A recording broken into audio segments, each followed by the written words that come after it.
Hello everyone, welcome back to my channel CodeTech World। Java full course for beginners के इस video में हम सीखने वाले हैं inputs in Java, outputs in Java, conditional statement जैसे कि if else, switch and break. ये वीडियो बिगिनर्स के लिए बहुत इम्पॉर्टेंट है, सो एंड तक ज़रूर देखिए।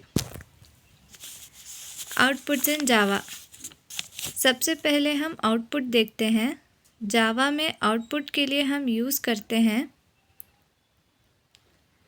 system.out.println hello world. Hello world एक कमेंट पास किया है मैंने ताकि आपको समझा सकूं। यहाँ पर सिस्टम जो है वो प्री डिफाइंड क्लास है, आउटपुट स्ट्रीम है, println नेक्स्ट लाइन में प्रिंट करता है। अगर नेक्स्ट लाइन नहीं चाहिए तो सिंपली आप system.out.print भी दे सकते हो। अब बात करते हैं इनपुट्स की। Inputs in Java. यूज़र से इनपुट लेने के लिए हम स्कैनर क्लास यूज़ करते हैं। तो इसके दो स्टेप्स आते हैं। स्टेप 1 स्कैनर इंपोर्ट करना, जहाँ पर हम देंगे जैसे कि import java.util.scanner and step 2 scanner object बनाओ, जैसे कि scanner sc is equal to new scanner system.in। ये ऑब्जेक्ट बनाने का सिस्टम है। Example int age is equal to sc.nextInt। इस तरीके से आप समझ सकते हो। इसमें डिफरेंट इनपुट्स मेथड आते हैं जैसे कि नेक्स्ट इंट इंटीजर का, next float float, next double double का, नेक्स्ट सिंगल वर्ड है and next line full line है। बात करते हैं कंडीशनल स्टेटमेंट्स की। सबसे पहले शुरुआत करते हैं इफ़ स्टेटमेंट से। इफ़ स्टेटमेंट तब यूज़ होती है जब कंडीशन ट्रू हो। सिंटैक्स देखते हैं इफ़ स्टेटमेंट का। इफ़ ऑफ कंडीशन आप कुछ भी कोड दे सकते हो, इस तरीके से इसका सिंटैक्स होता है। एग्जाम्पल के तौर पर समझते हैं int age is equal to 18। अगरचे एज ग्रेटर देन और इक्वल टू 18 रहा तो हम उसे प्रिंट करेंगे। चलिए इसे इंटेलिजी आइडिया ओपन कर लेते हैं। इसे हम प्रिंट कर कर देखते हैं। मैंने यहाँ पर इंटेलिजी आइडिया ओपन कर लिया है और यहाँ पर अपना प्रोजेक्ट का कुछ भी नेम दे रहे हैं हम। मैं इफ़ दे दूँगी। क्रिएट करते हैं न्यू विंडो पे।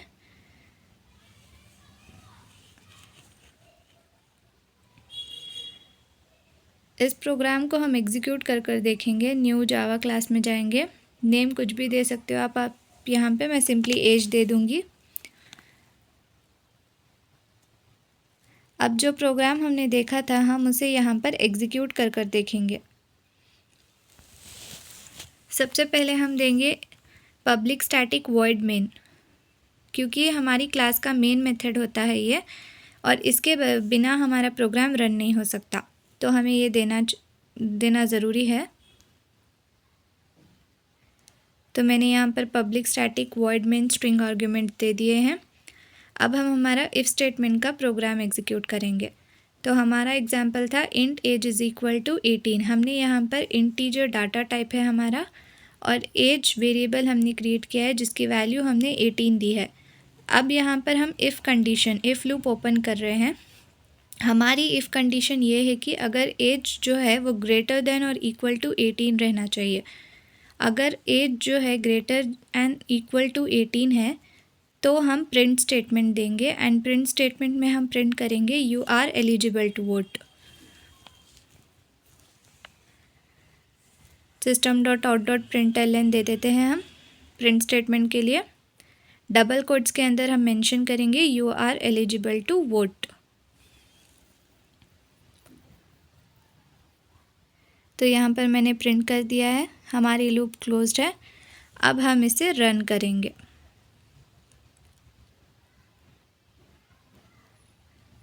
तो आप देख सकते हो हमारा आउटपुट जनरेट होगा as you are eligible to vote. इस तरीके से हम इफ़ स्टेटमेंट का इस्तेमाल करते हैं। अब बारी आती है इफ़ एल स्टेटमेंट की। अगर कंडीशन फॉल्स हो जाए यानी कि गलत हो जाए तो एल्स ब्लॉक एग्जीक्यूट होता है। इफ़ ब्लॉक हमने देख लिया, अब इफ़ एल्स ब्लॉक हम देखेंगे, यानी कि इफ़ एल्स का स्टेटमेंट। एग्जाम्पल के तौर पर समझते हैं। आप ये एग्जाम्पल देख सकते हो। इस एग्जाम्पल को अब हम एग्जीक्यूट करेंगे। मैं इसी प्रोजेक्ट के अंदर SRC पे राइट क्लिक कर दूँगी और एक न्यू क्लास ओपन कर लूँगी। मैंने सिंपली एज दे दिया है, आप कुछ भी दे सकते हो या चाहे तो न्यू प्रोजेक्ट भी ओपन कर सकते हो। अब फिर से हम अपना मेन मेथड प्रिंट करेंगे, public static void main string arguments. इसके बाद हम अपना इफ़ एल्स एग्जीक्यूशन देंगे, जो कि हमारा एग्जाम्पल प्रोग्राम था। तो अब मैं यहाँ पर दूंगी int age is equal to 16। Consider करते हैं कि एज 16 है। If condition, if loop open करेंगे हम, कंडीशन ये है कि एज जो है वो ग्रेटर देन और इक्वल टू 18 होनी चाहिए।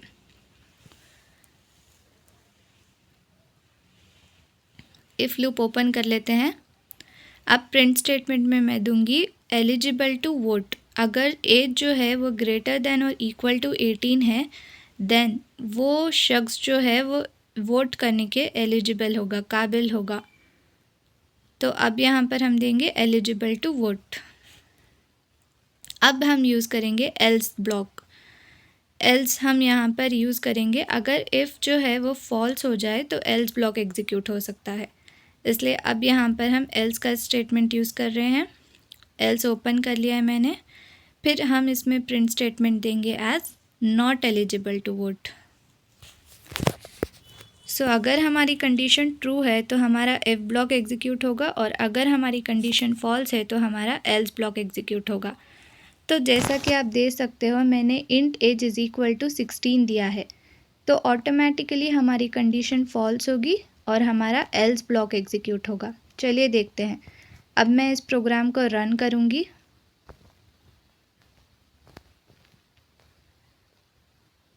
रन करने पर हमारा आउटपुट जनरेट होगा एज, देखिए, नॉट एलिजिबल टू वोट। जो पिछला वाला था वो हमारा इफ ब्लॉक का था। आप चाहे तो चेक कर सकते हो। अगर आप सेम प्रोजेक्ट पे दो SRC फाइल्स क्लासेस ओपन कर रहे हो तो आपको करंट फाइल का ध्यान रखना पड़ेगा। ये हमारा पिछला इफ प्रोग्राम था, not eligible to vote.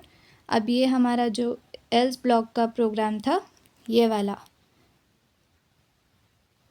That you are not eligible to vote, ये वाला है।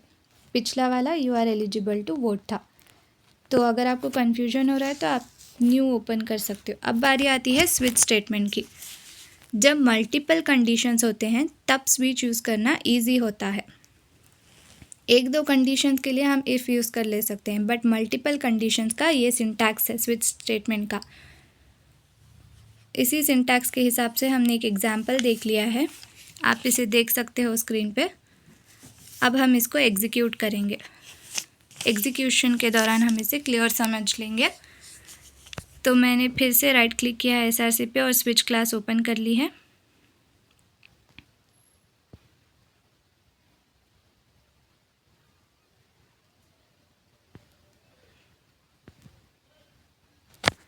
तो अब यहाँ पर मैंने स्विच क्लास ओपन कर ली है। फिर से हम अपना मेन मेथड दे देंगे, पब्लिक स्टैटिक वॉइड मेन। याद रखिएगा, ये जो मेन मेथड है इसके बिना हमारी क्लास वैलिड नहीं है और रन भी नहीं हो पाएगी। तो ये हमारा मेन मेथड एग्जीक्यूट करना मत भूलिएगा।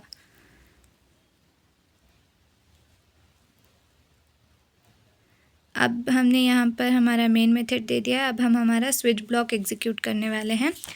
तो एग्जाम्पल के तौर पर मैंने लिया है int day is equal to 3।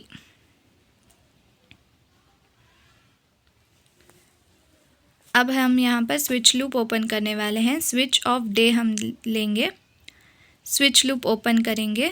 अब यहाँ पर हमारे पास एक से ज़्यादा कंडीशंस है, इसलिए हमने स्विच यूज़ किया है।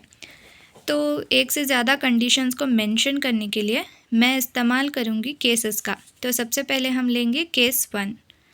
केस 1 में हम प्रिंट करेंगे, प्रिंट स्टेटमेंट ले लेते हैं system.out.println।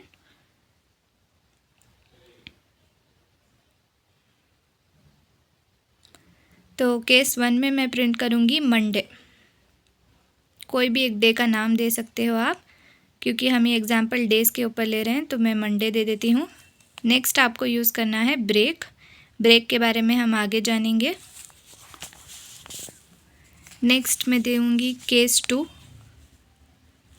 इस केस 2 में भी प्रिंट स्टेटमेंट दे देते हैं system.out.println। अब यहाँ पर मैं प्रिंट करूँगी कुछ दूसरा दिन, जैसे कि मैं यहाँ पर दूँगी ट्यूसडे।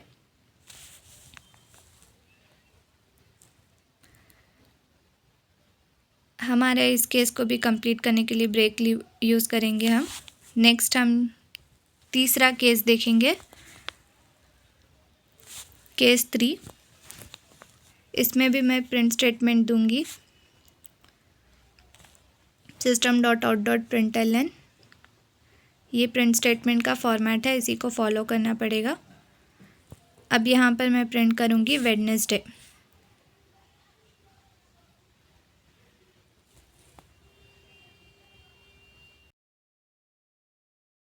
फिर मैं दे दूँगी ब्रेक।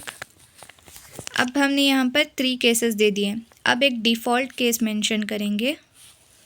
डिफ़ॉल्ट केस में हम देंगे print statement as usual. Print statement के अंदर मैं प्रिंट करूँगी इनवैलिड डे। इनवैलिड डे यानी कि कोई भी वैलिड डे नहीं है, इनवैलिड डे, रैंडम किसी भी दिन आपने प्रिंट कर दिया है इस तरीके से। तो यहाँ पर आप देख सकते हो हमने एक से ज़्यादा केसेस लिए हैं, इसलिए अब यहाँ पर स्विच का इस्तेमाल होगा। आप ऊपर देख सकते हो हमने मेंशन किया है सबसे पहले int day is equal to 3। आप केस 3 पे गौर करना, हमने प्रिंट किया है वेडनेसडे, तो हमारा आउटपुट भी जनरेट होगा एज वेडनेसडे। तो ये था स्विच का इस्तेमाल, इस तरीके से आप कर सकते हो। अब बारी आती है break keyword. Break keyword switch या लूप को तुरंत स्टॉप कर देता है। अगर ब्रेक यूज़ नहीं करेंगे सारे केसेस एग्जीक्यूट हो जाएंगे, फॉल थ्रू, इसलिए ब्रेक बहुत इम्पॉर्टेंट है। तो कंप्लीट एग्जाम्पल प्रोग्राम देखने से पहले आप ये देख सकते हो हमने ब्रेक का किस तरीके से इस्तेमाल किया है। आप पिछले वाले एग्जाम्पल पर भी फोकस कर सकते हो। अब हम देखेंगे कंप्लीट एग्जाम्पल प्रोग्राम,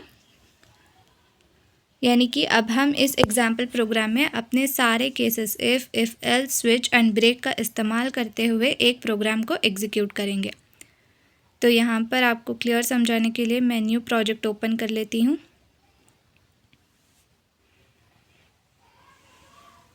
तो हम आ चुके हैं इंटेलिजी आइडिया पे।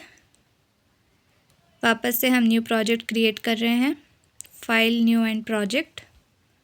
यहाँ पर सिंपली नाम दे देंगे हम प्रोग्राम, आप कुछ भी दे सकते हो। क्रिएट पे क्लिक करना है। नेक्स्ट हम जाएंगे SRC पे, न्यू विंडो।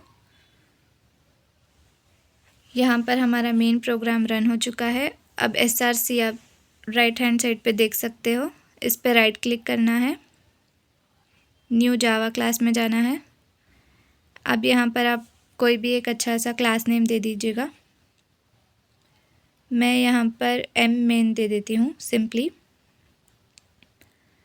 ऐड पे क्लिक कर देंगे और अपना एग्जीक्यूशन स्टार्ट करेंगे। तो हमारा क्लास नेम आ चुका है। अब मैं मेन मेथड दूंगी, लेकिन उससे भी पहले हम यहाँ पर यूज़ करेंगे import java.util.scanner। तो हमने सीखा था कि जावा यूटिल स्कैनर हम किसके लिए यूज़ करेंगे, इंपोर्ट करने के लिए। और ये हम इंपोर्ट किस केस में यूज़ करते हैं, हमने ये इंपोर्ट किया था इनपुट स्टेटमेंट में। तो जावा में हम इनपुट देने के लिए इंपोर्ट का इस्तेमाल करेंगे। पहला स्टेप था इंपोर्ट करेंगे हम स्कैनर क्लास को, एंड उसके बाद हमारी मेन क्लास के नीचे मेन क्लास के नीचे हमारा मेन मेथड देंगे public static void main string arguments. अब हमारा इनपुट लेने के 2 स्टेप्स थे। सबसे पहला तो हमने इंपोर्ट कर दिया जावा यूटिल डॉट स्कैनर को, दूसरा था हमें स्कैनर ऑब्जेक्ट क्रिएट करने का, जो कि हम यहाँ पर क्रिएट करेंगे। तो scanner SC is equal to new scanner system dot in. तो ऑब्जेक्ट बनाने का एक रूल होता है, that is class name object name is equal to new class name followed with parenthesis. तो उसी रूल के हिसाब से हम यहाँ पर स्कैनर SC ऑब्जेक्ट को क्रिएट करेंगे। तो आप देख सकते हो हमारा इनपुट पार्ट यहाँ पर कंप्लीट हो चुका है। अब ये आ गया हमारा आउटपुट पार्ट system.out.println, जो कि हम आउटपुट को डिस्प्ले करने के लिए इस्तेमाल करते हैं। तो ये हमारी आउटपुट स्टेटमेंट है। यहाँ पर सिंपली हम दे देंगे एंटर अ नंबर, कोई भी एक रैंडम नंबर यूज़ कर लेंगे हम। सो एंटर अ नंबर हम दे देंगे। अब हम यहाँ पर int num is equal to sc dot next int, तो ये क्या है, ये हमारा इंट का मेथड है, इनपुट का मेथड है, जो कि इंटीजर की टाइप में है। डाटा टाइप जो है हमारा वो इंटीजर है, इंट टाइप है। अब यहाँ पर हम इफ़ लूप ओपन कर रहे हैं। If num mod 2 equal to 0, ये हमारी कंडीशन है कि जो भी हम नंबर एंटर करेंगे वो अगर 2 का मल्टीपल या 2 से डिवाइड होने वाला रहा, मल्टीपल नहीं कह सकते हम, 2 का डिविजिबल होना चाहिए वो, तभी, और अगर वो 2 का डिविजिबल है तो ऑटोमेटिक 0 आंसर हमें मिल जाएगा। और अगर 0 आंसर रहा तो हम प्रिंट स्टेटमेंट में देंगे कि जो नंबर हमने दिया है वो इवन नंबर है। तो हम प्रिंट स्टेटमेंट दे चुके हैं एज इवन नंबर। और एल्स ब्लॉक भी हम एग्जीक्यूट कर रहे हैं। इफ़ अगर फॉल्स हो गई हमारी कंडीशन तो एल्स लूप ओपन करेंगे और इसमें हम प्रिंट स्टेटमेंट देंगे as system dot out dot println. यहाँ पर हम प्रिंट करेंगे ऑड नंबर। अगर हमारा दिया हुआ नंबर 2 से डिवाइड नहीं हो पा रहा है तो वो नंबर ऑटोमेटिकली ऑड नंबर के तौर पर कंसिडर किया जाएगा। तो चलिए, हमारा ये प्रोग्राम कंप्लीट हो चुका है, इसे रन कर देखते हैं। तो मैंने यहाँ पर क्लिक किया है इस एरो पे, ग्रीन एरो जो आपको दिखाई दे रहा होगा। अब यहाँ पर प्रोसेस बिल्ट होगा और हमारा आउटपुट जनरेट होगा। अब ये हमसे एक नंबर पूछ रहा है क्योंकि हमने प्रिंट स्टेटमेंट में मेंशन किया था कि हमें एक एंटर करना है नंबर। तो मैंने 10 एंटर किया तो वो इवन नंबर दिखा रहा था। अब स्टॉप एंड रीरन करके मैं 5 नंबर एंटर कर रही हूँ तो वो ऑड नंबर दिखाएगा, because 5 is not divisible with 2। अब फिर से एक नंबर प्रिंट एंटर करेंगे 6, जो कि इवन नंबर है एंड डिविजिबल विथ 2। फिर से रीरन कर देखते हैं। मैं अब यहाँ पर एंटर करूँगी 7, जो कि एक ऑड नंबर है एंड नॉट डिविजिबल विथ 2। तो ये था आज का हमारा सेशन।